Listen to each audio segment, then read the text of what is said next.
Bonjour mes amis, tout d'abord je vous remercie d'avoir massivement regardé, aimé et partagé ma dernière vidéo intitulée Les États-Unis et leurs alliés arment Boko Haram et Daesh. Il y a eu beaucoup de réactions positives, mais il y a eu aussi des gens, des Africains même, qui me disaient que je racontais des bêtises, que ce sont des théories du complot. Voilà, bon, il y aura toujours des personnes qui pensent autrement, donc ce n'est pas grave. Mais ce qui ne me laisse pas indifférent est de lire des commentaires venant des Africains très intellectuels, des Africains avec des grands titres comme banquier ou juriste ou docteur en sciences po, qui disent aussi que je ne raconte que des bêtises, que ce ne sont que des théories du complot. Ça quand même, ça me fait mal. Ça ne me surprend pas, mais ça me fait mal. On voit Alassane Ouattara, le président de la Côte d'Ivoire, qui est docteur en économie, mais qui est jusqu'à présent en train de défendre les francs CFA en Afrique, bien vrai qu'il sait au fond de lui-même que cette monnaie n'est là que pour piller les États africains. On a vu aussi comment Blaise Compaoré faisait tout pour défendre les intérêts français, alors que son propre pays est l'un des pays les plus pauvres au monde. Son pays, le Burkina Faso, a été classé dernier au classement des pays les plus lettrés en Afrique. Donc, rien ne me surprend plus chez l'Africain, mais ça fait quand même mal, je le reconnais. Ça me fait mal, mais ça ne me surprend pas. Ça me fait mal que l'Africain intellectuel soit encore surpris lorsqu'on lui dit qu'il y a un complot contre lui. Lorsqu'on lui dit que les États occidentaux veulent revenir en Afrique pour recoloniser l'Afrique afin de barrer la route à la Chine. Il est surpris, il est même choqué. Il dit qu'on rencontre des bêtises, qu'on rencontre des théories du complot. Alors que normalement, l'Africain a toujours raison de se plaindre et de se sentir menacé. Il a le plein droit pour ça. Même s'il ne voit pas encore les dangers venir, l'histoire lui permet d'avoir peur et de ne faire confiance à personne. À plus forte raison que les dangers soient là et visibles. Mais malgré tout, il n'a pas peur. L'Africain n'a pas peur.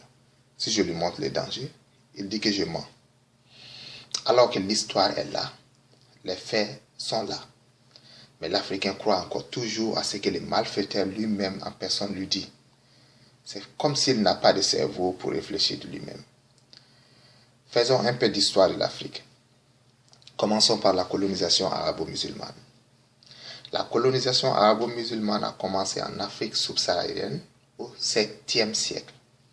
Plus précisément en 652, lorsque l'émir et le général arabe Abdallah Ben Saïd a imposé aux Soudanais un baqt, c'est-à-dire un accord les obligeant à livrer annuellement des centaines d'esclaves. Donc l'esclavage des Africains a commencé au Soudan, plus précisément à Darfour, par les Arabes. Après, ils sont allés chercher des esclaves un peu partout en Afrique. En Tanzanie, par exemple, plus précisément à Zanzibar, et dans les pays de l'Afrique de l'Ouest, comme le Nigeria, le Mali, le Sénégal, la Mauritanie, etc. Cet esclavage n'a été officiellement aboli qu'en 1980 en Mauritanie, donc au XXe siècle. Du 7e siècle au XXe siècle, cela fait 13 siècles d'esclavage arabo-musulman. Et on dit que c'est aboli, mais partez même aujourd'hui en Mauritanie, vous allez trouver encore l'esclavage des Noirs africains par les Arabes là-bas. Vous voyez? Donc, bon, je ne vais pas trop rentrer dans les détails, mais celui qui est surpris par ce que je suis en train de dire et veut savoir plus sur l'esclavage arabo-musulman, je lui recommande le livre du Sénégalais Tidiane Ndiaye, intitulé « Le génocide voilé ». Tout est écrit, tout est là, on doit seulement lire. J'ai lu quelque part cette citation que j'ai beaucoup aimée, qui dit « Il faut que l'Africain comprenne qu'on ne lit pas seulement pour avoir un bon travail ou être riche, mais on lit pour comprendre le monde, pour comprendre les choses, pour se connaître soi-même, pour connaître son passé. Donc nous devons lire et surtout lire l'histoire africaine. » Bref, donc les Arabes ont commencé l'esclavage en Afrique dès le 7e siècle et ont amené avec eux des millions d'Africains. Comme si cela n'était pas assez pour l'Afrique, l'Européen est venu aussi à son tour au 15e siècle pour faire ce que l'Arabe faisait depuis 8 siècles. Parce qu'il a vu que l'Arabe s'est fait de la fortune à travers l'esclavage. Donc l'Européen aussi voulait sa part. Il a fait en Afrique l'esclavage. Après, il a fait le colonialisme. Après ça, le néocolonialisme, qui n'est qu'une autre forme du colonialisme, qui veut seulement dire tenir l'économie des pays africains à travers les Africains eux-mêmes. C'est ce qu'on est en train de vivre aujourd'hui depuis 1960. Donc, les dirigeants africains travaillent pour les dirigeants occidentaux depuis 1960. Normalement, tout Africain doit connaître ce passé horrible de l'Afrique. Si tu connais ce passé et que tu es conscient de sa gravité, donc tu dois obligatoirement avoir peur de l'avenir pour ne pas être encore esclave ou colonisé. Mais il n'a pas peur. Il n'a ni peur de l'avenir, ni peur de l'histoire, comme le dit le professeur Obenga. Un monsieur que j'admire beaucoup, il dit que l'Africain n'a pas peur de l'histoire. Et je lui donne raison. Si vous voyez que les Israéliens ont aujourd'hui la bombe atomique, et on les a donné la bombe atomique, les Israéliens, c'est parce qu'ils ont peur de l'histoire. Ils ont peur que ce qui s'est passé ne se reproduise plus jamais.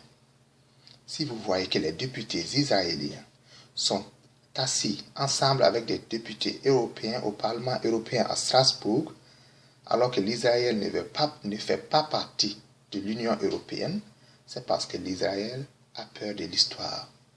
L'Israël veut savoir toute décision prise par les hommes politiques occidentaux. Et l'Africain n'a pas peur de l'histoire. C'est pour cela qu'il ne croit pas. Si tu le préviens qu'il y a un complot contre lui, il ne te croit pas. Bien vrai que tous les indices du complot soient là, mais il ne te croit pas.